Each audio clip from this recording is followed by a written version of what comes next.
Hello friends, welcome you all. My self RC sir. आज का अपना टॉपिक है क्वाड्रेटिक इक्वेशन का लेक्चर नंबर 9 इंग्लिश मीडियम के लिए। यदि आप 11th 12th या 13th के आईआईटी के स्टूडेंट हैं या फिर आप 8th 9th और 10th के स्टूडेंट हैं और आप अभी ये सोच रहे हैं कि हम अभी क्या कर सकते हैं क्योंकि हमें आईआईटी तो करना है, तो फिर अपन ये लेक्चर्स देख सकते हैं। पर 8 9 10th वाले स्टूडेंट थोड़ा ध्यान दें कि भाई देखो, ये लेक्चर बेसिक से शुरू होके आईआईटी तक जा रहे हैं, तो मैंने इस हिसाब से बनाया कि अगर 9 10th या 8th का स्टूडेंट बहुत अच्छे से इनको देखे तो इनको फॉलो कर सकता है। पर ऐसा नहीं है कि इस लेक्चर का लेवल ही 8 9 10, तो फिर आईआईटी कैसे होगा। तो ध्यान दें, लेवल आईआईटी तक जाएंगे, पर मैंने एक दो क्वेश्चन एक्स्ट्रा डाले जो कि आपका 8 9 से सीधा आपको उससे लिंक कर दे। तो ध्यान दें कि लिंक करने वाले क्वेश्चन डालें, तो मीनिंग ये हुआ कि आप समझ सकते हो पर आपको एफर्ट डालने पड़ेंगे काफ़ी। बाकी जैसे यूट्यूब के लेक्चर्स हैं वहाँ पे आपको ये लिंक नहीं मिलेगा। क्लियर है क्या? तो ठीक है। फिर भी इसमें एक और चीज़ है, जीरो टू आईआईटी, मतलब बेसिक से आईआईटी लेवल तक गए हैं और इसके साथ डीपीपी है, वो प्रैक्टिस के पर्पज से है। तो उसमें आप प्रैक्टिस मतलब कि हाँ सर ये क्वेश्चन आपने ऐसे कराए तो ऐसे ही क्वेश्चन हमें दो, सो दैट वो प्रैक्टिस हो पाए। उसके बाद अपन और अच्छे क्वेश्चन अटेम्प्ट कर पाएंगे। और उसमें या इस लेक्चर में कोई भी डाउट होता है तो लाइव क्लास होता है 6:15 उसको अटेंड कर सकते हैं आप। और आईआईटी में एक चीज़ बहुत इंपॉर्टेंट होता है, वो क्या होता है? Way of thinking. तो उसको अपन यहाँ पे बहुत अच्छे से समझाते हैं। चलिए शुरू करते हैं। तो पहला देखिए, अपन पढ़ रहे थे special notes on nature of roots. दो पहले से स्टडी कर चुके हैं मतलब लास्ट लेक्चर। अभी थर्ड वन है, A B C belongs to Q. अगर A B C belongs to Q है and D is a perfect square of a rational number then roots will be rational. तो क्या बोल रहे हैं कि रूट्स कैसे आते हैं? Minus B plus minus square root D by two. तो देखिए क्या हुआ, A B C belongs to Q, Q जानते हैं क्या? A B C rational number है और डी भी रेशनल नंबर का परफेक्ट स्क्वायर है। तो ये बोल सकता हूँ कि हमें बी रेशनल है तो माइनस बी भी रेशनल, ये rational plus plus square root D ये रेशनल डिवाइड बाई ये रेशनल। तो देखो rational plus minus rational, rational divide by rational that is rational. तो मतलब रूट्स रेशनल आएंगे यहाँ पर। कब आएंगे? जब डी एक परफेक्ट स्क्वायर हो रेशनल नंबर का और एबीसी एक बहुत इंपॉर्टेंट है, एबीसी भी क्या हो? रेशनल हो। तो ये तो सिंपल सी बात है, याद रखेंगे हमेशा। हाँ, if ABC belongs to Q and D is not a perfect square of rational number, D इस बार परफेक्ट स्क्वायर नहीं आया, तो रूट्स कैसे होंगे? Roots will be irrational, irrational roots होंगे। क्यों होंगे? तो ये minus B plus minus square root D by two A. तो अब देखिए एक रूट है minus B by two A और plus square root D by two A, और दूसरा आया minus B by two A minus square root D by two. अब देखिए ए बी सी रेशनल है और डी ये परफेक्ट स्क्वायर नहीं आया, तो ये रूट यहाँ पे रहेगा ही, क्या स्क्वायर रूट यहाँ पे रहेगा ही, तो वो रूट कैसे आ जाएंगे? इरेशनल आ जाएंगे। अब देखो एक root P plus root Q आ रहा है, तो दूसरा कैसे आएगा? P minus root Q. क्यों? क्योंकि यहाँ पे देखो स्क्वायर रूट के पहले प्लस का साइन है, तो यहाँ पे किसका है? माइनस का। तो इसलिए सेम चीज है जैसे अपन ने वो पढ़ा था कि अगर ऑल कोफिशिएंट्स आर रियल तो जो इमेजिनरी रूट्स किसमें आते थे? पेयर में। वैसे ही यहाँ पे अगर A B C belongs to rational है तो ये इरेशनल रूट्स किसमें आएंगे? Conjugate pair of sets. एक रूट ये है तो दूसरा ये होगा। पर यहाँ पे मेन इंपॉर्टेंट है कि ये condition A B C belongs to Q. Clear है? तो इनको तो बहुत अच्छे से प्रैक्टिस अपन ने उधर भी किया था, इधर भी करेंगे। पहला question, if ABC belongs to Q then prove that the roots of the this is rational. इसके रूट्स रेशनल है। तो पहला थॉट प्रोसेस जो अपने दिमाग में आ रहा है वो क्या है कि सर रूट्स रेशनल कब होंगे? जब अपने को पता चल जाए। देखो इसमें तो इस इक्वेशन को अपन ऐसे लिख सकते हैं X square plus B X plus C. मैंने कैपिटल का यूज क्यों किया? क्योंकि यहाँ पे स्मॉल मिक्सअप हो रहा है, तो इसलिए मैंने कैपिटल। इसके रूट्स रेशनल कब होंगे? जब ए बी सी रेशनल हो जाए, ए बी सी क्या हो जाए? रेशनल, और डी क्या हो जाए? Perfect square. परफेक्ट स्क्वायर हो जाए, डी परफेक्ट स्क्वायर और ए बी सी रेशनल। देखिए ए क्या है? ए plus B A plus C minus B. तो देखिए ये रेशनल नंबर, दो रेशनल नंबर को ऐड किया और एक सब्ट्रैक्ट, तो प्लस या माइनस करने से तो रेशनल ही रहेगा, तो इसलिए ए बी रेशनल, बी भी रेशनल, सी भी रेशनल, ये तो सब रेशनल हो गए। अब बस अपना काम इतना सा है कि इस डी को परफेक्ट स्क्वायर प्रूव करना है। कैसे करें? तो डी को परफेक्ट स्क्वायर प्रूव करने के लिए सीधा सीधा वैल्यू निकाल लेते हैं, बी स्क्वायर माइनस 4ac का। तो बी की जगह क्या है बताओ? 2c का होल स्क्वायर माइनस 4a की जगह क्या है? a plus C minus B, A plus C minus B, और इसकी जगह क्या है? b plus C minus A.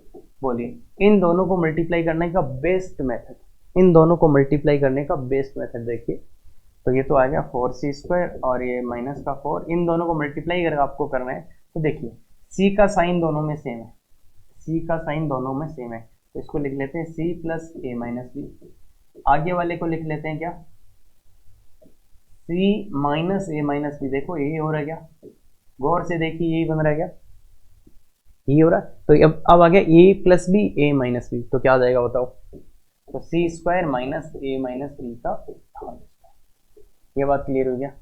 c square minus A minus B का होल स्क्वायर। अब देखो इसको ओपन कर दो तो 4c square minus 4c square plus 4a minus B का होल स्क्वायर, तो ये कैंसिल हो जाएगा। तो d बराबर देखो ये क्या आ गया? 2a माइनस 2b, दो को 4 को अंदर ले जा सकते हैं तो होल स्क्वायर, ये परफेक्ट स्क्वायर आ गया। तो यहाँ से प्रूफ हो जाता है कि इस वाले इक्वेशन के रूट कैसे होंगे? रेशनल होंगे। क्यों होंगे? क्योंकि ABC रेशनल है और D परफेक्ट। तो ये प्रूफ। अब इस क्वेश्चन में कुछ कुछ आपको दिख रहा होगा कि और कुछ भी तो हो सकता है, उसको भी देखते हैं और कुछ वाले को। अब दूसरा थॉट प्रोसेस है, मेथड 1 अपन कर चुके हैं, मेथड 2 देखिए। ऐसा सर अगर उसमें अपन x का वैल्यू 1 डालें तो कुछ कुछ हो सकता था, तो x का वैल्यू 1 डालेंगे तो सेटिस्फाई नहीं करेगा। देखो x का वैल्यू 1 डालेंगे तब क्या आएगा? देखिए a plus C minus B plus 2c plus b plus C minus A. तो 1 डालेंगे तो इस a से ये कट जाएगा, इस b से ये b कट जाएगा। पर देखो ये c और c वाले क्या हो रहे हैं? ऐड ही हो रहे हैं क्या? c वाले ऐड हो रहे हैं, मतलब ये कैंसिल नहीं हो रहे, यहाँ पे ऐड होके 4c आ जाएगा। तो मतलब x बराबर 1 तो इसको सेटिस्फाई नहीं करा। x का वैल्यू 1 डालने पे इसका वैल्यू कितना नहीं आया? 0 नहीं आया। पर एक हिंट यहां से अपने को मिल गया, x का वैल्यू -1 डालते ही काम हो जाएगा। क्यों मिला? देखो ये माइनस का 2c होता तो काम हो ही जाता क्या? तो इसलिए x का वैल्यू कितना डाल दो? -1। x का वैल्यू -1 डालते देखिए कितना आ रहा है? a plus C minus B minus 2c plus b plus C minus c। देखिए सब a से a खत्म, b से b खत्म और 2c से 2c खत्म, तो 0, तो बराबर आ रहे थे। तो x इक्वल टू -1 इसको क्या कर गया? सेटिस्फाई कर गया। और ये पता कैसे चला कि एक तो सर साइक्लिक सा दिख रहा था थोड़ा बहुत, और सम ऑफ कोफिशिएंट 0 तो नहीं था, फिर उसके आसपास ही कहीं था, मतलब वो c कैंसिल होते ही 0 बन जाएगा। तो वहां से तो एक रूट ये आ गया। तो अब अदर रूट कैसे निकालें? तो alpha into this, product of roots का सारा ले रहे हैं अपन। लेट सपोज अदर रूट क्या है? अल्फा है, तो उसको बोल दिया alpha into -1 is equal to C by A. यहाँ पे c का वैल्यू कितना है? b plus C minus A divide by A plus C minus B. तो देखिए अल्फा का वैल्यू क्या आ गया? Minus B plus C minus A divide by A plus C minus B. आगे की अब देखो एक रूट तो ये आ गया था, दूसरा रूट ये आ गया। अब ये दोनों रूट अपन देख के भी बता सकते हैं। देखो ये रूट रेशनल है और ये भी रेशनल है। क्यों? क्योंकि ये सी भी रेशनल है और ए भी रेशनल है। कि देखो ये रेशनल है ना भी, अरे बी प्लस सी रेशनल का प्लस माइनस है, तो रेशनल बाई रेशनल रेशनल, तो दोनों रूट रेशनल है। अब अपने को अगर ये पूछा जाता है इसके रूट्स निकालो, तो ये तरीका बहुत ही अच्छा हो जाता है। हाँ बिल्कुल, डायरेक्ट आप फॉर्मूला लगा के भी निकाल सकते हैं और कुछ नहीं होगा तो निकालना ही पड़ेगा। ठीक है, ये बात बिल्कुल सही है सर। चलो नेक्स्ट पे चलते हैं। ये 5 नंबर। अब मुझे ये बताओ, इसको एक छोड़ो, ये ax square plus B X plus C, ये परफेक्ट स्क्वायर कब हो सकता है? मतलब ये परफेक्ट स्क्वायर कब बन सकता है? तो ये परफेक्ट स्क्वायर, तो इसको अपन a times x minus alpha x minus beta, तो ये परफेक्ट स्क्वायर बनना है तो ये और ये दोनों इक्वल होने चाहिए क्या? भाई स्क्वायर कब बनेगा? स्क्वायर कब आएगा? जब ये और ये क्या हो? इक्वल हो। तो ये और ये इक्वल कब होंगे? जब अल्फा बराबर बीटा हो। अल्फा बराबर बीटा होने पे ये क्या आ जाएगा? a times x minus alpha x minus beta. अब देखिए ध्यान से, अब सॉरी एक्स माइनस एल्फा ही आ जाएगा ना, ये तो x minus alpha, x minus alpha, तो मतलब ये आ गया ए टाइम्स एक्स माइनस एल्फा का होल स्क्वायर यार। अब देखो अपने को इस ए को अंदर ले जाना हो तो कैसे ले जाएं, क्योंकि ए तो बाहर है ना अभी, भाई ये तो पूरा पूरा परफेक्ट स्क्वायर तो नहीं है, ए बाहर है, तो ए बाहर है तो इसको क्या लिख दे सकते हैं, रूट ए का स्क्वायर, और ये एक्स माइनस एल्फा का होल स्क्वायर, और अब ये अंदर जाएगा तो क्या बनेगा, रूट ए एक्स माइनस रूट ए। अब देखिए इस ए को अपन रूट ए का स्क्वायर केवल और केवल तभी लिख पाएंगे जब क्या हो रहा हो, ए पॉजिटिव हो रहा हो। क्यों ए पॉजिटिव, क्यों, अगर ए पॉजिटिव नहीं हुआ तो ये तो इमेजिनरी नंबर आ जाएगा, और इधर तो क्या था, रियल नंबर। तो ये ध्यान रखना, अगर ए पॉजिटिव है तभी अपन इसको ये लिख पाएंगे, मतलब तभी अंदर ले जा पाएंगे। अदरवाइज क्या दिक्कत आती है, अदरवाइज जैसे मान लो मैं ये बोलूँ 4 इंटू एक्स माइनस वन का होल स्क्वायर, तो देखो ये 4 को तो अंदर आप लेके जा सकते हो, 4 को तो अंदर लेके जा सकते हो 2x माइनस 2, पर क्या इस माइनस को अंदर लेके जा सकते हो क्या आप, कि जाएगा ही नहीं, अगर जाएगा तो ये आयोटा बन के जाएगा, तो इसलिए रियल में ऐसा पॉसिबल नहीं होगा, तो ये पॉसिबल नहीं है। तो इसलिए अपन ने क्या देखना पड़ेगा कि ए पॉजिटिव होना चाहिए। तो देख लो कंडीशन देख लो कि अल्फा और बीटा दोनों इक्वल होने चाहिए रूट्स, तो मतलब डी बराबर 0। तो ये परफेक्ट स्क्वायर, ये परफेक्ट स्क्वायर कब बनेगा, जब इसके रूट्स दोनों इक्वल आए, तभी तो ये स्क्वायर बनेगा इसका, ये और ये मल्टीप्लाई होके सेम देंगे तभी तो ये एक्स माइनस अल्फा का स्क्वायर बनेगा। तो अल्फा और बीटा सेम, मतलब डी इक्वल टू 0, एंड ए को अंदर कब ले जा पाएंगे, ए अपना इनसाइड कब जाएगा, जब ए पॉजिटिव हो।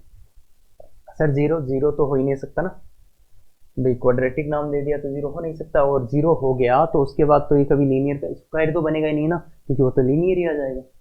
तो वो चीज़ें थोड़ी ध्यान। तो अब दिक्कत क्या होती है, ये वाली बात बच्चे भूल जाते हैं और अक्सर ही भूल जाते हैं, तो याद रखो बहुत अच्छे से।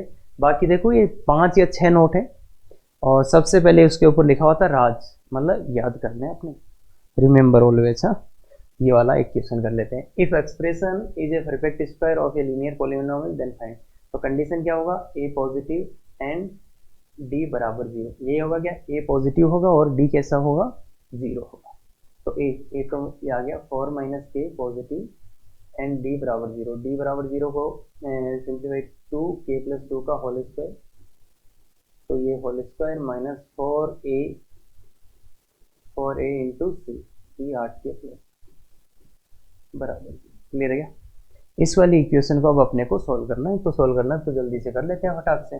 4k² plus 4k plus 4 minus 4, इसको और इसको, अब देखो इसको मल्टीप्लाई करना मैं सिखा देता हूँ, बच्चों की तरह तो करते ही हैं अपन। अरे ना सर क्या बात कर रहे हो सर, माइनस का 8k² कैसे आया, के वाला के वाले से मल्टीप्लाई होगा तो ही k² आएगा। फिर क्या होगा, इस 4 को इस के से, तो 8 चौक 32, यहाँ से 32 और यहाँ से माइनस का, तो प्लस का 21 की, और 4 कब आएगा, मतलब वो कांस्टेंट कब आएगा, जब 4 1 से मल्टीप्लाई होगा 4, इस टाइप से। अब इस 4 से 4 को उड़ा देते हैं, तो थोड़ा अच्छे से करो, k² plus 4k plus 4 minus minus plus 8k², तो माइनस 31k और माइनस 4 इक्वल टू 0। 4 से 4 कैंसिल हो जाएगा, और ये देखो 8 और 1 9k² प्लस 4 और माइनस, तो माइनस का 27k इक्वल टू 0, तो 9k कॉमन आ रहा है, k माइनस, तो k का क्या वैल्यू आ रहा है, एक तो 0 और एक k का वैल्यू आ रहा है 3, 0 एंड 3। अब देखो, अब ये क्या था, इसको थोड़ा सा भाई इनइक्वालिटी आता है तो ये काम बनेगा अपना, माइनस के ग्रेटर देन माइनस 4, के लेस देन 4, माइनस से मल्टीप्लाई करते ही इनइक्वालिटी का साइन चेंज हो जाता है। अब ये वाला इसको सेटिस्फाई, भाई इन दोनों का इंटरसेक्शन लेना है, ये बोल रहे हैं 4 से छोटा होना चाहिए जो भी माना है, और ये बोला 0 और 3 आ सकते हैं, तो क्या होगा आंसर, क्या होगा, दोनों का इंटरसेक्शन के का वैल्यू 0 और 3, 0 और 3। अब तुम्हें थोड़ा सा आ भी रहा होगा सर क्या ये आप लोग कुछ कुछ किया है, पर क्या ये एक्चुअल में बन रहा है, तो के का मान 0 रख के देखिए, इसमें के का मान आप 0 रखो तो अब फीलिंग आएगी आपको, 4x², के का मान 0 रखेंगे तो ये 4x और प्लस 1, देखिए ध्यान से देखिए, ध्यान से देखिए, ये क्या है, 2x प्लस 1 का होल स्क्वायर। मतलब ये बात कहना चाह रहे थे कि ये किसी लीनियर का परफेक्ट स्क्वायर बन जाए, लीनियर का क्या बन जाए, परफेक्ट स्क्वायर। तो सिंपल कंसेप्ट है, वेरी सिंपल, बट क्वेश्चंस बनाए जाते हैं इसमें, तो आप ये नहीं लगाते तो भी आंसर नहीं आता क्या, पर IIT है ये, यहाँ क्वेश्चंस बनाए जाते। क्लियर है? तो थोड़ा ध्यान से देखिए। हाँ, ये 6 और मोस्ट इम्पोर्टेंट। बाकी देखो क्या बोल रहा है, इफ A1 है, B and C distinct integers है, B एंड C इंटीजर्स है, D is a perfect square, then roots of this will be integers। ये प्रूव कर लेते हैं कि इसके रूट इंटीजर होंगे। तो इसके रूट इंटीजर होंगे तो इसके रूट आएंगे क्या वैसे, -D plus minus square root B square minus 4AC। तो A का वैल्यू 1 रखते ही आ जाएगा 2। अब देखिए ये रूट्स आ गया, ये इसके रूट्स आए। अपने को ये प्रूव करना है कि ये इंटीजर आएगा। अब इंटीजर कब होगा इसका वैल्यू, इंटीजर कब होगा ये, देखो यहाँ नीचे 2 है भाई, ऊपर वाले का वैल्यू 3 आ गया तो 3/2 इंटीजर नहीं रहेगा।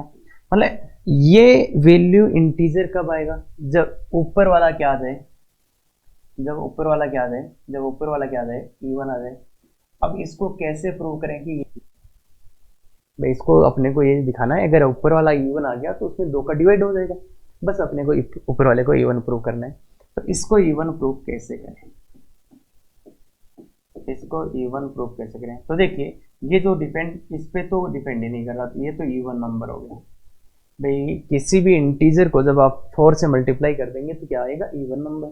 तो ये पूरा का पूरा किस पे डिपेंड कर रहा है, पूरा का पूरा किस पे डिपेंड कर रहा है, बी पे। अब बी पे डिपेंड कर रहा है पहली बात, और अपने को ये प्रूव करना है कि ये E1 है। तो ऐसे क्वेश्चंस में अपन क्या करते हैं फिर, भाई अपने पास ये है कि ये बी पे डिपेंड कर रहा है और अपने को ये शो करना है कि ये E1, इसलिए क्योंकि सी पे डिपेंड नहीं कर रहा ना, क्योंकि ये नंबर तो E1 आ गया ना 4 से मल्टीप्लाई कर, भाई सी कोई भी इंटीजर रखो E1 ही आ जाएगा 4 से। तो इसलिए बी पे डिपेंड कर रहा है, तो बी पे 2 केस बना लो, बी को एक और तो E1 ले लो। अगर आप बी को E1 लोगे, बी को E1 लोगे तो मुझे बताओ क्या आएगा, बी स्क्वायर माइनस 4C का वैल्यू क्या आएगा। देखो ये तो E1 था और ये भी E1, तो E1 माइनस E1 क्या होगा, E1, और इसका स्क्वायर रूट भी कर लें तो ये स्क्वायर रूट आ जाएगा। अब E1 का स्क्वायर रूट, किसी E1 नंबर का स्क्वायर रूट लेते हो तो वो कैसे आएगा, वो कैसे आएगा, E1 आएगा। ये बात क्लियर है, स्क्वायर रूट कैसे आएगा, E1 आएगा। ये तो ठीक है वैसे। तो अब मुझे ये बताओ, -B plus minus square root B square minus 4C कैसे आएगा। तो ये देखो ये E1 है और ये भी E1 है, E1 प्लस माइनस E1, तो ये तो E1 ही आएगा। तो यहाँ तो प्रूफ हो गया। जब B को अपन ने E1 लिया तो ये कैसा आएगा, E1 आएगा। वो तो सीधा साधा। अब B को ओड लेंगे तो, B को ओड लेंगे तो, B को ओड लेंगे तो क्या आएगा, देखो B स्क्वायर माइनस 4C कैसा आएगा। गौर से देखिए, B का स्क्वायर तो ओड का स्क्वायर कैसा होगा, ओड, कोई भी ओड नंबर है उसका स्क्वायर करो, ओड आएगा। ओड माइनस E1, बहुत ही प्यारा कंसेप्ट है। ओड माइनस E1 कैसा आएगा, ओड में से E1 को माइनस करो कैसा आएगा, ओडी आएगा। जैसे 9 में से 5 को सब्ट्रैक्ट करो कितना आएगा, 9 माइनस 5, नहीं, ओड में से E1 9 माइनस 4 करो तो कैसा आएगा, 5, जो कि ओड, तो ये ओडी है। अब ओड का स्क्वायर रूट लेंगे तो भी कैसा आएगा, ओडी आएगा। अब मुझे ये बताओ, -B plus minus square root B square minus 4। देखिए ये भी ओड था, ये भी ओड था, ओड प्लस माइनस ओड, तो ये कैसे आता है, E1। दो ओड नंबर्स को ऐड करो या सब्ट्रैक्ट करो, वो कैसे आता है, E1। तो प्रूफ हो गया कि E1 है। तो ये लॉजिक पे अपन लगाएंगे। और सोचने का तरीका क्या है, यहाँ पे वे ऑफ थिंकिंग क्या है कि अगर किसी नंबर को ओड या E1 प्रूव करना तो अपन जिस पे वो डिपेंड कर रहा हो उस पे 2 केस बना लेते हैं, या तो वो E1 या तो वो ओड। क्लियर है? तो बहुत अच्छा, डायरेक्ट याद रखेंगे। अब यहाँ पे क्वेश्चन बड़े ही अच्छे क्वेश्चन बनते हैं इस कंसेप्ट पे, एग्जैक्टली इस पे नहीं, मैं आपको जनरल कंसेप्ट भी बताऊंगा। तो अभी तो ये भूल जाओ सब कुछ, अभी आप सोचते हैं कुछ चीजें। देखिए अगर मैं आपको ये बोलूं कि x square plus x minus 2, इस इक्वेशन को सरल करिए, इसका सॉल्यूशन निकालिए, निकाल सकते हैं, इसके सॉल्यूशन निकाल सकते हैं, निकाल सकते हैं सर, ये तो क्वाड्रेटिक है, इक्वेशन एक है, वेरिएबल एक है, आंसर आ जाएगा। ठीक है, इसको सॉल्व कर सकते हैं। अब मैं बोलूँ एक्स वाई इक्वल टू 6 और x plus 5 Y equal to 5, इसको सॉल्व करिए, कर सकते हैं क्या सर, बहुत बार किया है। कैसे कैसे किया बहुत बार कि सर ये तो क्या होता है ना, 2 इक्वेशन है, 2 वेरिएबल है, हम सब्स्टिट्यूशन कर करा के वैल्यू ले ही आएंगे। बिल्कुल सही बोल रहे हो। तो 2 इक्वेशन 2 वेरिएबल तो आ ही जाएगा। अगर आप क्वेश्चन ये दे दे, ये तो बिल्कुल सिंपल हो गए, अगर एक इक्वेशन एक वेरिएबल है, आंसर आ जाएगा। दो इक्वेशन दो वेरिएबल है, आंसर आ गया। अब क्वेश्चन ये दे दे solve X Y equal to 6, इसको सोल्व करने के लिए दे दे तो क्या करोगे? Solve X Y equal to 6, तो क्या करोगे? निकालो निकालो इसके सॉल्यूशन निकालो। तो सर हाँ सर देखो, एक तो x बराबर 1 रखा तो y बराबर 6 आ गया। सर x बराबर 2 रखा तो y बराबर 3 आ गया। सर x बराबर 7 रखेंगे तो y बराबर क्या आएगा? 6/7 आ जाएगा। क्या दिक्कत क्या है? x बराबर कुछ भी रखेंगे 1/2 रखेंगे तो y का वैल्यू कितना आ जाएगा? y का वैल्यू 12 आ जाएगा। और x बराबर कुछ भी रखेंगे लेट सपोज आप 3 4 10 रखते हैं तो y बराबर क्या आ जाएगा? y बराबर -6 आ जाएगा। तो इसमें तो ये हो गया, इसको तो आप ऐसे लिख लो y बराबर 6/8। अगर आप एक x का वैल्यू डालोगे तो उसके करेस्पॉन्डिंग एक y का वैल्यू आएगा। क्या x का एक वैल्यू यहां डाला तो y का एक वैल्यू आएगा। क्या x का वैल्यू डालो y का वैल्यू निकालो, खत्म। तो जितने आप x के वैल्यू डालेंगे उतने ही y के वैल्यू आ जाएंगे। कोई भी वैल्यू डालो उसके करेस्पॉन्डिंग एक वैल्यू आएगा। तो इसमें हुआ क्या? इसमें तो कि बहुत से आंसर आ गए, तो ये तो क्वेश्चन नहीं बनता भाई। इसमें तो बहुत से आने तो पूछेगा क्या? नंबर ऑफ सॉल्यूशन पूछ नहीं सकता क्योंकि बहुत ज्यादा आएंगे, मतलब क्या इन्फिनिटी आएंगे। और क्या? तो अब आईआईटी में क्या करते हैं वो लोग, वो ऐसा कर देते हैं एक्स वाई बराबर 6 and X comma Y are integer. मतलब ये कैसे है? ये इंटीजर है। अब इसके आंसर निकालो। देखो अब इसके आंसर निकालो तुम, अब इसके आंसर निकालो कैसे आएंगे। तो इसके आंसर अगर अब निकालने जाएं अपन तो क्या होगा देखिए। तो फिर अपन पहले पॉजिटिव की बात कर लेते हैं, पॉजिटिव इंटीजर। तो सबसे छोटा पॉजिटिव होता है x बराबर 1। x का वैल्यू 1 डालेंगे तो y का वैल्यू कितना आ जाएगा? 6। फिर होता है x का वैल्यू 2 डालेंगे तो y का वैल्यू कितना आ जाएगा? 3। फिर x का वैल्यू 3 डालेंगे तो y का कितना आ जाएगा? y का कितना आ जाएगा? 2। फिर 4 डालेंगे, x का वैल्यू 4 डालेंगे तो y का वैल्यू कितना आ जाएगा? 3/2 हो जाएगा। क्या यहाँ पे डाल दो भाई, इसमें और इसमें डाल दो। x का वैल्यू 4 डालेंगे 4 तो 6/4 दैट इज 3/2। और ये कहाँ से निकाल दो उसे? तो इसको नहीं ले सकते। रीजन क्या उसको नहीं लेने का? कि सर वो y इंटीजर नहीं है। सर वो y इंटीजर नहीं है। ऐसे ही x का 5 डालेंगे तो भी नहीं आएगा। y का वैल्यू हो तो 6/5 आ जाएगा, तो इसको भी नहीं ले सकते। ऐसे ही सर x का वैल्यू 6 डालेंगे तो y का वैल्यू कितना आ जाएगा? 1। और सर 6 से बड़ा कोई भी वैल्यू डालेंगे 7 8 9 10 जो भी डालो, 6 से बड़ा कोई भी वैल्यू डालेंगे आप तो y इंटीजर नहीं आएगा। या नॉट इक्वल टू इंटीजर। क्यों? क्योंकि देखो y बराबर 6/8, तो इसमें अगर x का वैल्यू आपने ग्रेटर देन 6 पुट किया तो उसके बाद कोई भी आंसर नहीं आएगा। क्यों? क्योंकि वो इंटीजर बनेगा ही नहीं ना। अब तो क्या हुआ, ऊपर 6 है, नीचे वाला अगर ग्रेटर देन 6 हो गया तो फिर कोई आंसर नहीं आएगा। तो कितने आंसर आए? 1 2 3 और ये 4। कितने आंसर आए? 4 आंसर्स अपने को यहाँ पे मिल गए कि x का वैल्यू ये, y का वैल्यू ये। क्या इसमें मैंने पॉजिटिव में। अब देखो दो इंटीजर्स का मल्टीप्लाई 6 है तो वो दोनों इंटीजर कैसे हो सकते हैं? माइनस में भी हो सकते हैं। दो इंटीजर का मल्टीप्लाई प्लस है तो वो या तो दोनों प्लस के या तो दोनों माइनस के। तो बताइए यहाँ से क्या आया? x का वैल्यू -1 और -6 इसके करेस्पॉन्डिंग, और उसके करेस्पॉन्डिंग x बराबर -2 और y बराबर -3, और उसके करेस्पॉन्डिंग x बराबर -3 और y बराबर -2, और इसके करेस्पॉन्डिंग x बराबर -6 और y बराबर -6। तो ये 4 और आ जाएंगे इनके करेस्पॉन्डिंग। तो अपन ने सिस्टेमेटिक सोचा कि पहले पॉजिटिव वाले निकाल लेते हैं, उसके बाद में अपन क्या करेंगे? नेगेटिव वाले निकाल लेंगे। पहले पॉजिटिव वाले फिर नेगेटिव वाले। तो टोटल कुल मिला के इस आईआईटी वाले क्वेश्चन का क्या आंसर आ गया? कितने सॉल्यूशन आ गए इसके? 8। अब बोलोगे सर यहाँ पे 6 की जगह बड़ा सा रख दे तो वहां पे अपन नंबर ऑफ सॉल्यूशन निकालेंगे, वो निकालेंगे पीएनसी वाले में। कितने नंबर ऑफ सॉल्यूशंस आ सकते हैं बिल्कुल निकालेंगे। तो वो पीएनसी वाले चैप्टर में अपन बहुत अच्छे से करेंगे उस चीज़ों को कि इसके अगर बहुत बड़ा 6 की जगह 600 दे दिया या कुछ भी दे दिया तो उसके कितने हैं। ठीक है, तो छोटे मोटे होते हैं उनके अपन ऐसे केस बना के निकाल लेते हैं। छोटे मोटे वाले का तो केस बना के निकाल ही लेते हैं। ये तो ठीक है सर, ये समझ गए क्या? तो रियल में अब ये जो है इससे अपने को एक अंडरस्टैंडिंग होनी चाहिए अगर दो वेरिएबल एक इक्वेशन है तो उसके साथ में वो एक और कंडीशन दे देती, तो वहां से क्वेश्चंस इंटरेस्टिंग बनना शुरू हो जाता। इसलिए ये बात याद रखना कि अगर दो इक्वेशन दो वेरिएबल दे देता तो वो तो कोई भी सोल्व कर लेता ना।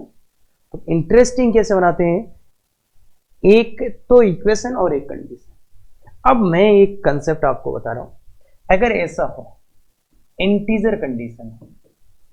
अब सर ये इंटीजर कंडीशन क्या होती है, इंटीजर कंडीशन क्या होती है, इंटीजर कंडीशन देखो ऐसे कि ऐसे बोल दे एक्स और वाई इंटीजर है, या फिर ऐसे बोल दें हैज इंटीग्रल रूट, तो इनको अपन बोल रहे हैं इंटीजर कंडीशन। मतलब जो कंडीशन दे वो ऐसा दे दे कि वो इंटीजर है। तो फिर ये सोल्व कैसे होगा, तो इसका एक बहुत शानदार मेथड है, वो है unknown integer into unknown integer into unknown integer बराबर नॉन इंटीजर।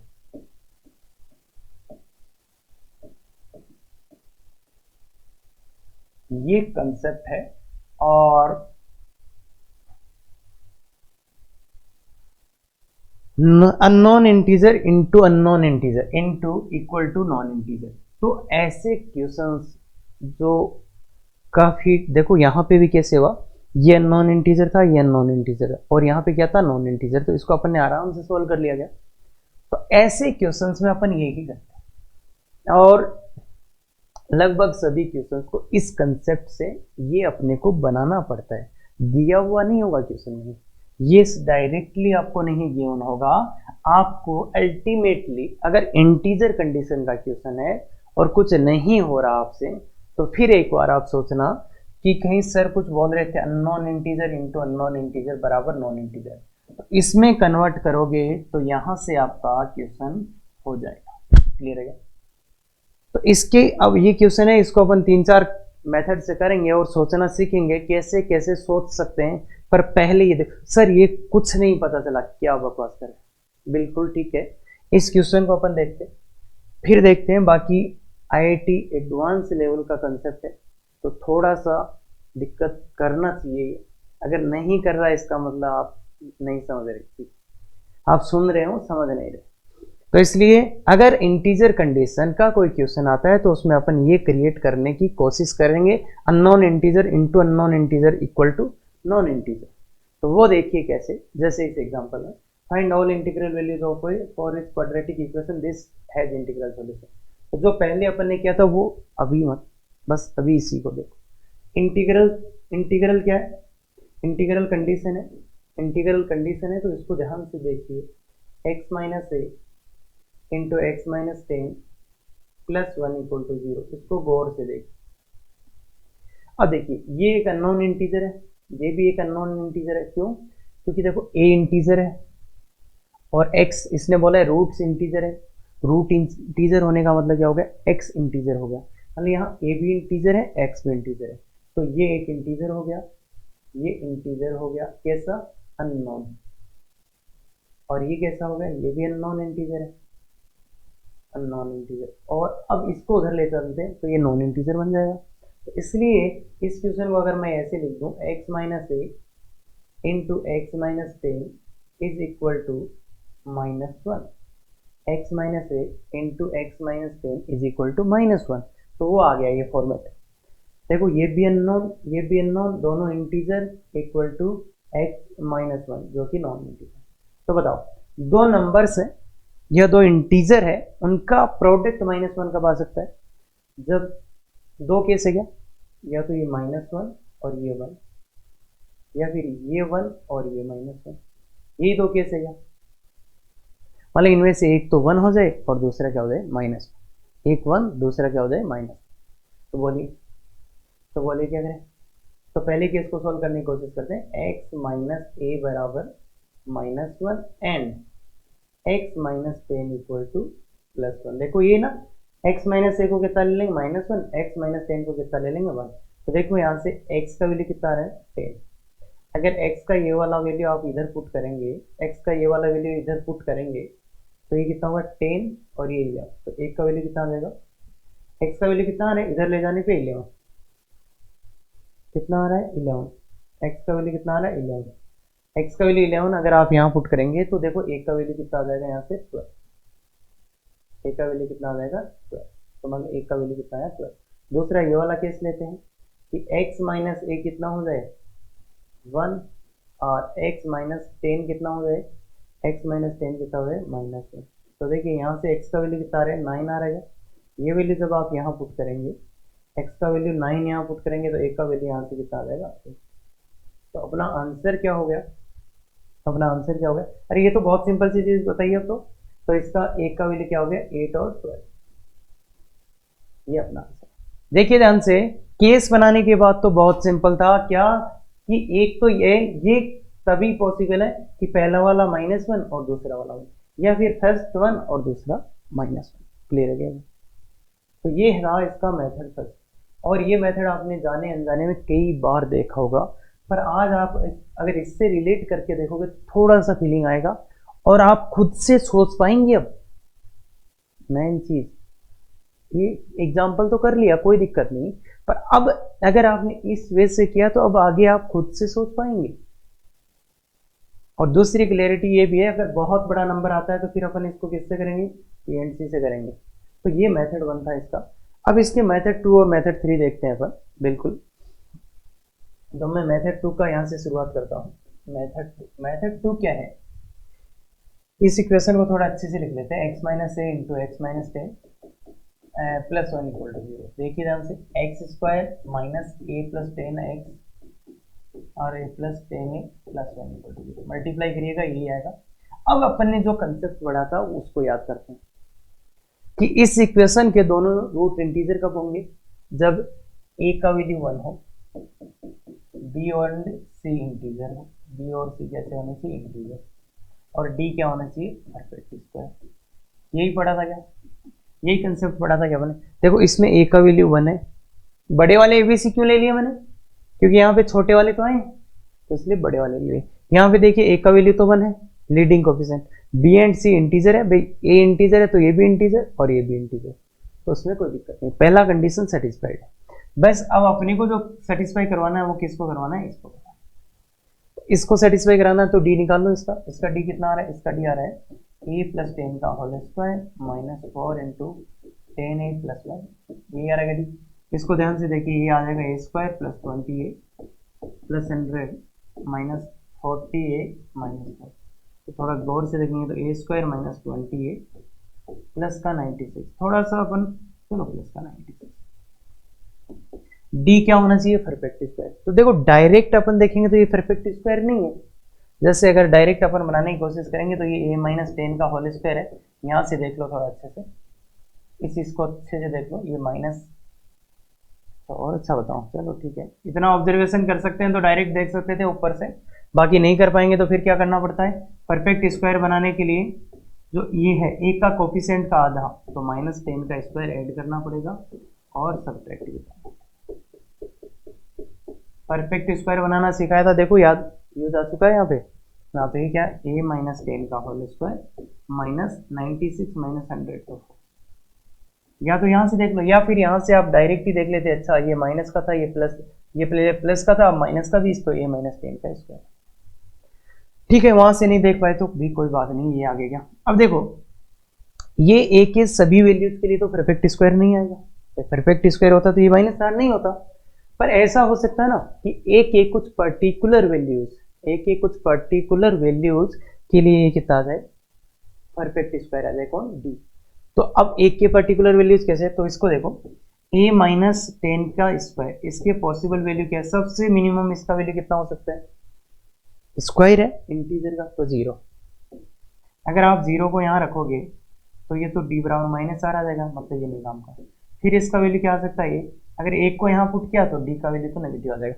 a माइनस 10 के होल स्क्वायर का वैल्यू 0 मिनिमम हो सकता है, अरे स्क्वायर है तो उसका मिनिमम वैल्यू 0, फिर उसका वैल्यू 1, रूट मतलब 1 हुआ, फिर स्क्वायर 0 का स्क्वायर 0, 1 का स्क्वायर 1, 2 का स्क्वायर करते ही अंदर वाले का वैल्यू 2 रखते ही क्या हो जाएगा 4, तो इसका वैल्यू 4। अब देखो 1 जब यहाँ रखेंगे, 1 जब इसका वैल्यू यहाँ रखेंगे तो क्या होगा, ये तो नेगेटिव आएगा। 4 जब यहाँ रखेंगे इसका वैल्यू 4 रखेंगे तो डी का वैल्यू क्या आ गया 0, जो कि परफेक्ट स्क्वायर है, मतलब ये चलेगा। अब ऐसे ही इसका दूसरा वैल्यू क्या आएगा, मैंने 2 का स्क्वायर 3 का स्क्वायर 9, 9 अगर आप यहाँ रखोगे a माइनस 10 का होल स्क्वायर बराबर 9 रखा तो 9 माइनस 4 कितना 5, 5 तो परफेक्ट स्क्वायर नहीं होता। देखिए ध्यान से, जब इसका वैल्यू 9 पुट किया तो ये आया 5, डी इक्वल टू 5, तो वो परफेक्ट स्क्वायर नहीं बना रहा डी को।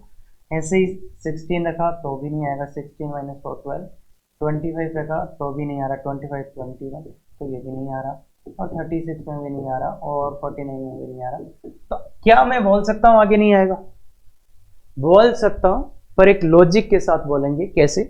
देखिए, अगर आप 16 में से 4 को माइनस करते हैं तो वो होता है 12, 16 में से 4 को माइनस करने पे 12 आता है। और जो इस 16 से पहले वाला परफेक्ट स्क्वायर नंबर जो डी हो सकता था वो तो 9 पे ही रह गया, तो मतलब वो पीछे रह गया। क्या बोला मैंने? अगर आप इसका वैल्यू 16 पुट करते हैं तो डी का वैल्यू आता है 12, जो कि परफेक्ट स्क्वायर नहीं। अब मैं लॉजिक क्या दे रहा हूँ? लॉजिक ये दे रहा हूँ कि जब 16 में से 4 माइनस करेंगे तो जो इससे पहले 16 से पहले वाला जो परफेक्ट नंबर था, परफेक्ट स्क्वायर नंबर था, वो तो पीछे रह गया। ऐसे जब 25 से अपन 4 ही माइनस करते हैं तो 20 बनाते हैं, जो कि परफेक्ट स्क्वायर हो नहीं सकता। क्यों? क्योंकि परफेक्ट स्क्वायर तो 16 पे रह गया। ऐसे ही जब 36 में से 4 तो 30 पे, तो उससे तो बहुत पहले रह गया 25। तो कुल मिला के बात ये हुई, अगर आप बड़े परफेक्ट स्क्वायर नंबर में से 4 ही माइनस करते हो तो वो परफेक्ट स्क्वायर नहीं आ सकता। क्यों? क्योंकि अब जो परफेक्ट स्क्वायर इनके बीच का डिफरेंस देखो बड़ा हो गया ना, इन दोनों के बीच का डिफरेंस, इन दोनों के बीच का डिफरेंस। तो अपन तो ये करें ना, बड़े से एक परफेक्ट स्क्वायर में से 4 माइनस करें तो क्या वो परफेक्ट स्क्वायर बनेगा? नहीं बनेगा। क्यों नहीं बनेगा? क्योंकि परफेक्ट स्क्वायर नंबर्स के बीच में गैप बहुत ज्यादा है, तो 4 माइनस करने से वो परफेक्ट स्क्वायर नहीं रहेगा। तो ये मेथड अच्छा लगता है उन बच्चों को जिनका थोड़ा सा एनालिटिकल पावर अच्छा, जो नंबर्स के साथ खेलना पसंद। ये देखो ना सोच के, जैसे मान लो इसका वैल्यू मैंने 100 में से 4 माइनस किया तो आया 96, पर इस 100 से पहले वाला परफेक्ट स्क्वायर नंबर तो है 81, तो वो तो बहुत, मतलब वो तो 100 के पास ही हो गया ना, मतलब 100 में से 4 माइनस किया 96, वो 100 के पास ही हो गया, इसलिए वो परफेक्ट स्क्वायर नंबर नहीं हो सकता। क्योंकि इसके आगे और पीछे वाले जो परफेक्ट स्क्वायर नंबर है वो बहुत दूर है। जैसे 100 के आगे वाले तो 121 है, 100 के पीछे वाला 81, तो इसलिए जो 100 माइनस 4 किया तो वो तो 96 हो गया, तो वो हो ही नहीं सकता। क्लियर है? तो ये थोड़ा सा, तो मतलब कुल मिला के सर कब पॉसिबल है? जब ए स्क्वायर माइनस ए माइनस 10 के होल स्क्वायर का वैल्यू कितना हो जाए 4, तो मतलब यहाँ से देखो ए का मान बता रहे, तो ए माइनस 10 का होल स्क्वायर इक्वल टू 4, दोनों तरफ स्क्वायर रूट ले लो, A minus 10 equal to plus minus 2, तो ए बराबर कितना आ जाएगा 10 plus minus 2, that is A equal to 12 और 8। यही वैल्यूज पहले आए थे क्या? यही वैल्यूज पहले आए थे क्या? बिल्कुल यही की वैल्यूज पहले आए थे। अब एक इसका मेथड 3 बताता हूँ। मेथड 3 यहीं से शुरू करते हैं। मेथड 3 क्या आया? डी इक्वल टू क्या है? ए माइनस 10 का होल स्क्वायर माइनस 4। अब अपन क्या करते हैं? डी क्या होना चाहिए? परफेक्ट स्क्वायर, तो इस डी को मान लेते हैं अपन आई स्क्वायर। हाँ, ऐसा भी काम करते हैं बस, डी को इंटीजर का स्क्वायर मान लेते, डी बराबर आई स्क्वायर, ये अपन ने लिख।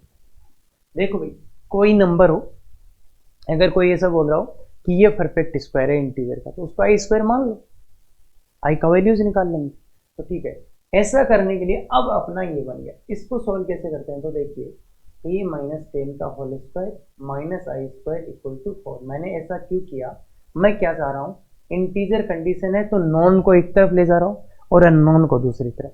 अब यहाँ पे फैक्टराइजेशन कर दो A square minus B square से, तो A plus B into A minus B equal to 4।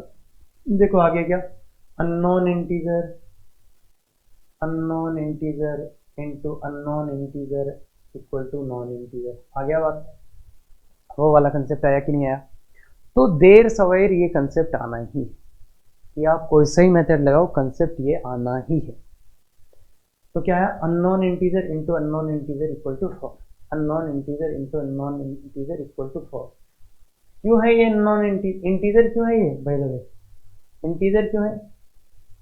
Integer क्यों है ये? इंटीजर इसलिए ना कि यहाँ पे ए भी इंटीजर है और आई भी इंटीजर, तो ये भी एक इंटीजर है, ये भी एक इंटीजर है। तो बताओ दो इंटीजर का मल्टीप्लाई 4 कब आ सकता है? या तो सर पहले वाला 1 रहा हो, दूसरे वाला 4, या दोनों 2 रहे हो, या सर दोनों ये 4 और ये 1 रहा हो। ये तो प्लस वाले केस। 2 का मल्टीप्लाई 4 कब होगा? 1 4 2 2 4 1, छोटा सा ये कर सकते हैं। या फिर सर इनके नेगेटिव केस, जैसे ये -1 एंड 4, -4, ये -2 एंड -4, ये -4 एंड ये माइनस। सर ठीक है, केस अपने को समझ में आ गए। अब सर एक का वैल्यू कैसे निकालें? तो एक का वैल्यू निकालने के लिए सोचो ना, ये वाले केस को अपन सॉल्व करने की कोशिश करें तो क्या है ये केस? a माइनस 10 प्लस आई, इसका वैल्यू कितना होगा बताओ? इसका वैल्यू होगा a, और a माइनस 10 माइनस आई, इसका वैल्यू कितना होगा? इसका वैल्यू होगा 4। अब इन दोनों इक्वेशन से a का वैल्यू निकालना है। कैसे निकालोगे? तो a का वैल्यू निकालने का मतलब क्या है? यहाँ से i को हटा दो, एक और एक दो इक्वेशन बन गई ना भैया। तो इन दोनों से a का वैल्यू निकालना है। a का वैल्यू निकालने के लिए i को हटा दो, तो दोनों को ऐड कर देंगे। दोनों को ऐड करेंगे तो देखो 2a माइनस 20 इक्वल टू 5। अब अपन a का वैल्यू निकालने जाएंगे तो a का वैल्यू आएगा 25/2। देखो इंटीजर नहीं आया, इंटीजर नहीं आया। और ये तो देखो चाहे कोई सा ही वैल्यू लो, ये इधर वाला तो सेम ही होएगा क्या?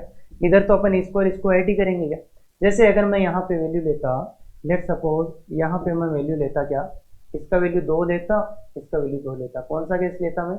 ये वाला, मतलब इसके बराबर 2 और इसके बराबर 2। तो क्या होता, फिर मैं दोनों को ऐड करता तो 2a माइनस 20, तो 2a माइनस 20 क्या था भाई? 2a माइनस 20 इक्वल टू 4, तो 24, a इक्वल टू 24/2 12, तो 12 आंसर आ रहा है यहाँ से, 12 आंसर आ रहा है। तो ये लिया तो आंसर नहीं आया, ये लिया तो आया। तो देखो अब एक लॉजिकल चीज और बता रहा हूँ। और सर ये तो बता नहीं दो, तो ये तो समझ ही आ रहा है ना। अरे कुछ नहीं, केस बनने के बाद तो इसका वैल्यू ये ले लो, इसका वैल्यू ये ले लो, और दोनों को सोल्व करके एक का वैल्यू निकाल रहे थे। यहाँ पे इंटीजर नहीं आया, यहाँ पे इंटीजर आ गया। क्लियर है? अब देखो ध्यान से, यहाँ पे इंटीजर नहीं आया तो यहाँ पे भी नहीं आएगा। क्यों? क्योंकि इन दोनों का सम ओड हो रहा था, और इधर देखो ये तो इवन हो रहा था और ये ओड हो रहा था। मतलब भाई ये तो 20 और 2 इवन ही है सब, और इधर क्या ओड, तो इसलिए वो नहीं होगा। अब जब ये लोगे तो भी नहीं होगा, और ये लोगे तो भी कोई आंसर नहीं आएगा, और ये लोगे तो भी कोई आंसर नहीं आएगा। क्यों? क्योंकि एक बार आप करके देखो तो बहुत अच्छे से समझ आओगे। बाकी जिसका थोड़ा सा लेवल अच्छा है वो सीधा ही समझ जाएगा कि सब में सेम ही काम करने वाले हैं, तो इन चारों में तो कोई आंसर आएगा ही नहीं। तो आंसर आएगा एक इससे और एक इससे, ये दो कंडीशन से। और इससे आंसर कितना आ जाएगा? एक का वैल्यू, इन दोनों को ऐड करोगे तो एक का वैल्यू कितना आ जाएगा? 8। तो आंसर वो आएंगे 12 होगा। कौन सी दो? 2 2 और -2 और 2। तो ये 2 है, जैसे 4 5 लिख दिए, -2 और माइनस, तो 2 केस से आंसर आएंगे, बाकी के 4 से नहीं आएंगे। बाकी के 4 को अपन सीधा ही रिजेक्ट कर सकते थे, थोड़ा सा लॉजिकल चलते तो इस क्वेश्चन के कितने तरीके देख ले अपन ने? 3 तरीके देख ले, और तीनों में अलग अलग चीजें सोचना सिखाया है मैंने। और बाकी कंसेप्ट, अगर इंटीजर कंडीशन आ रहा है तो कंसेप्ट समझ में आ गया क्या? कौन सा लगेगा? कंसेप्ट समझ में आ गया ना? तो काफी सर ये तो सिंपल से क्वेश्चन था, करके निकल लेते। बहुत अच्छी चीजें समझाइए। कंसेप्चुअल क्लियरिटी अगर आपको आ सकती है तो इसको ध्यान से देखिए, 3 बार देखिए। इंग्लिश में पंगा तो हिंदी वाला जाके देख लो एक बार, अच्छा क्या मतलब, मेरे जैसे किसी को इंग्लिश कम आती है तो वो देख सकते हैं ना। हाँ, अब आते हैं नेक्स्ट क्वेश्चन। नेक्स्ट क्वेश्चन बिल्कुल ही लॉजिकल क्वेश्चन है। एबीसी बिलोंग्स टू, मतलब एबीसी क्यू है, मतलब एबीसी रेशनल है। अब 1 रूट ऑफ इक्वेशन दिस, एक रूट इसका ये, तो एक रूट ये है, तो पक्का दूसरा रूट ये होना पड़ेगा यार। क्योंकि देखो सभी के सभी कोफिशिएंट्स कैसे हैं? सभी के सभी कोफिशिएंट्स कैसे हैं? बोलो ना, कैसे हैं सभी के सभी कोफिशिएंट्स? सभी के सभी कोफिशिएंट कैसे हैं, रेशनल, क्योंकि b माइनस सी भी रेशनल, c माइनस ए भी rational, a minus B rational है, तो ये इरेशनल रूट आते हैं, ये किस में आएंगे, पेयर में। तो एक रूट ये हो गया, तो दूसरा ये होगा, और तीसरा एक दिख रहा है मेरे को, x इक्वल टू 1 इसको सेटिस्फाई कर रहा है ना, x इक्वल टू 1 इसको सेटिस्फाई कर रहा है, तो तीसरा रूट 1। इस इक्वेशन के कितने रूट आ गए बोलो, 3 रूट, और ये तो क्वाड्रेटिक सी लग रही थी, तो क्या हो गई, क्या हो गई, आइडेंटिटी, आइडेंटिटी होगी, इसका मतलब ए भी जीरो, बी भी जीरो, सी भी जीरो, पर एक किस गए यहाँ क्या है, बी, ध्यान रखना भाई, एक किस गए क्या है, बी माइनस सी, तो बी माइनस सी, एक्स स्क्वायर का कोफिशिएंट भी जीरो, एक्स का कोफिशिएंट भी जीरो, और कांस्टेंट टर्म भी जीरो, तो यहाँ से आया बी बराबर सी, यहाँ से आया सी बराबर ए, यहाँ से आया ए बराबर, तो यह, तो यहाँ से क्या आ गया, ए बराबर बी बराबर सी, तो आंसर क्या आएगा बोलो इसका, सबकी जगह क्या रख दो सी, तो C plus C plus C, 2c/2 that is 2c/c that is 2, answer कितना आ जाएगा 2, ये बात समझ आ गया। तो एक तो ये अगर आप बहुत सही से ध्यान से जो स्पेशल नोट्स मैंने लिखाए हैं 6, ये अगर याद है तो ये इससे बड़ा आप नहीं करेंगे। बाकी दूसरा तरीका भी मैं बता देता हूँ सोचने का। दूसरा तरीका क्या है कि इसका एक रूट ये था क्या, तो इसको सेटिस्फाई कराओगे, इसको सेटिस्फाई कराओगे, इसको क्या, ये रूट इसको सेटिस्फाई करे, सेटिस्फाई कराओ, तो समथिंग प्लस कुछ √3, मतलब कुछ कोफिशिएंट आएगा √3 का, कुछ आएगा अलग। अब देखो ये जीरो कब हो सकता है, जब ये भी जीरो हो, ये भी जीरो, क्यों, क्योंकि √3 का अगर कोफिशिएंट जीरो नहीं हुआ तो आंसर में √3 दिखेगा, क्योंकि ये √3 वाला जो यहाँ लिखा जाएगा वो जीरो ही होना पड़ेगा, और जो यहाँ लिखा है वो भी जीरो होना पड़ेगा, तभी ये जीरो आएगा। क्यों, अदरवाइज जैसे मान लो यहाँ एक आ गया, लेट सपोज यहाँ एक आ गया, तो एक, अब ये √3 के साथ तो तुम कुछ भी लिख दो, इंटीजर, कुछ भी इंटीजर लिख दो, कभी जीरो हो ही नहीं पाएगा। मतलब क्या होगा, अगर ये रूट आप इसमें डालोगे तो आपके पास दो चीजें मिलेंगी, एक तो मिलेगा समथिंग और एक मिलेगा एक, मतलब कुल मिला के √3 वाले को अलग कर लेना, विदाउट √3 वाले को अलग कर लेना। फिर आंसर कैसे आएगा, इसके अंदर जो है उसको जीरो कर देना, इसके अंदर जो है उसको जीरो कर देना, तो आपको यही मिलेगा ए बराबर बी बराबर, और फिर होगा। तो ये बात है, इससे भी कर सकते हो, ये भी काफी अच्छा मेथड है सोचने का तरीका, ठीक है। बाकी ये तो लॉजिक, ये भी लॉजिकल है, दोनों से आंसर निकल जाना चाहिए। ये एक क्वेश्चन है अपने पास, a quadratic equation with rational coefficient, coefficient कैसे है, rational, whose one of whose root is this, ये क्या है, एक रूट है, वन रूट है ना, वन रूट। अब जिसको ट्रिग्नोमेट्री नहीं आता वो ये देखिए भाई, 10 पाई बटा 15, पाई बाई 12, पाई बाई 12 का मतलब 10 हो गया 15 डिग्री, कैसे हुआ, पाई 180/12, तो 15 डिग्री हो गया, और इसका वैल्यू होता है 2 माइनस रूट, इसका वैल्यू होता है 2 माइनस √3, ये कितना होगा, पाई 15 डिग्री हो गया, 15 डिग्री हो गया, तो 15 डिग्री हो गया, तो इसका वैल्यू 10, 15 डिग्री का वैल्यू कितना होता है, 15 डिग्री का वैल्यू कितना है, 2 माइनस √3। अब जिसको ट्रिग्नोमेट्री नहीं आता वो सीधा ये सोचे, इसकी जगह क्या लिखा हुआ दिखिएगा उसको, 2 माइनस √3, मतलब एक रूट क्या है, 2 माइनस √3।